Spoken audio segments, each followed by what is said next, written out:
Hello and welcome back to another fountain pen review. This is the Waterman Hemisphere that I picked up over Christmas. A good hint is to check Facebook Marketplace for fountain pens after Christmas, as a lot of these will actually be unwanted presents that are going for cheap. This was the situation here, where I got this pen for $30, even though it retails on Amazon for around $80. I still count this as a beginner pen, although that line is becoming slightly blurred. I think anything under $100 can probably get away with being in the beginner pen category. Like the Cross from my last video, Waterman is a new company to me, having never owned or written with one before. This pen actually shares a lot of similarities with the Cross Calais, with its metal body, black plastic grip, and a steel nib that is a true medium, but we will get to that later.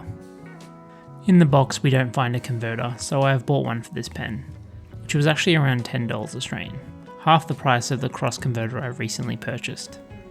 The pen sits nicely in the hand and is comfortable without being posted. If you do like to post it, then it is possible, and it also isn't too top heavy. The filling system is either a proprietary cartridge or converter. I am filling the pen with Robert Oster Flaming Blue, which was a special edition ink for the 2019 Melbourne Pen Show.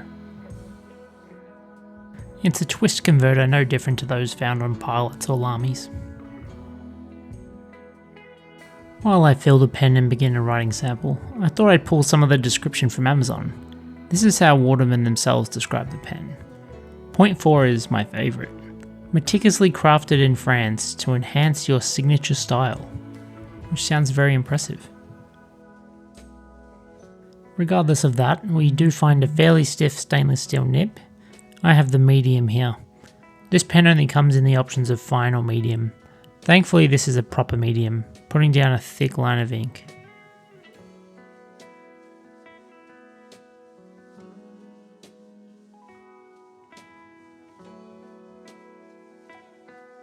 When I first got the pen, it actually reminded me of a Parker Jotter, which isn't a compliment.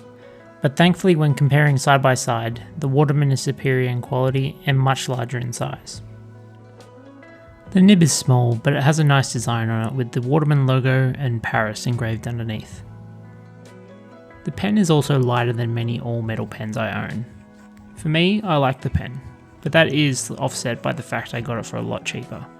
I'm not sure if I'd be as happy with it at full price.